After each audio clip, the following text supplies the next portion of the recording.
চলে না জান করে দেয়া মান্ডা মাদ্রাসা ছাত্র করে লাগছে কি আনছি সান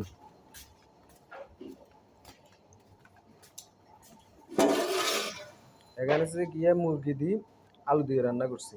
এটা আমাদের স্পেশাল মেনু মাদ্রাসার, যেটা সবসময় থাকে। মুরগি মুরগি এটা যন্ত্রণা, মনে হয় যে কি যে বলবো, আসলে বলার ইয়া নাই। চান ইয়ার পরে আবার আরেকটা চান কিনেছে গিয়ে ডাল। আল্লাহ 30টা দিন এই ডাল ইয়ে থাকবো, যত কিছু হয় মাগার ডাল ইয়া বন্ধ হইতো না। এই যে আল্লাহ 30টা দিন থাকবে, বুঝছেন। আর ওই ডাল ইয়া আঙ্গো সার্ভ করে যে কাইসারে, দেখেন আপনারা একটু করে দেখেন, ব্যাকগ্রাউন্ড দেখেন, ফ্রন্ট পার্ট দেখিয়েন না। ফ্রন্ট পার্ট হয়তো কি কি আছে কাইসার, ফ্রন্ট পার্টে কি আছে, ফ্রন্ট পার্টে কি আছে, ঝামেলা আছে ওর, ফ্রন্ট পার্টে ঝামেলা আছে, ব্যাক পার্ট সান, ঠিক আছে।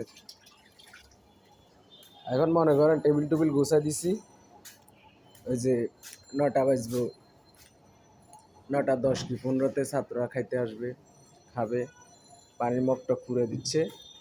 হ্যাঁ, এখানে সব, এখানে ডাউল দিবে, ওই যে বললাম স্পেশাল ডাল আল্লাহ 30টা দিন থাকে, এটা দিবে। তারপরে এখানে ভাত রাখা হবে আর কি, এখানে আমরা ভাত রাখি।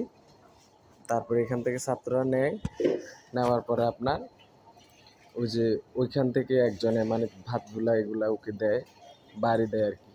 তখন আপনার এগুলা নিয়ে ওরা এখানে বসে খাবার দাবার করে, বুঝছেন। দেখেন এখনো পুরো কালে, এখনো ওই সব কিছু গোছানো হচ্ছে আর কি। এখানে হচ্ছে যে আমাদের মাদ্রাসার বাজার, এখানে আছে পেঁয়াজ, এগুলো হচ্ছে যে শাহরুখ খানের আতপ চাল, শাহরুখ খানের ব্যান্ডিং আর কি। এটা হচ্ছে কালকের জন্য আপনার লাউ, পেঁপে, তারপরে ফ্রিজে তো পর্যাপ্ত পরিমাণে মাছ মাংস আছে। তারপরে এখানে হচ্ছে চাউলগুলা দেখেন আপনারা,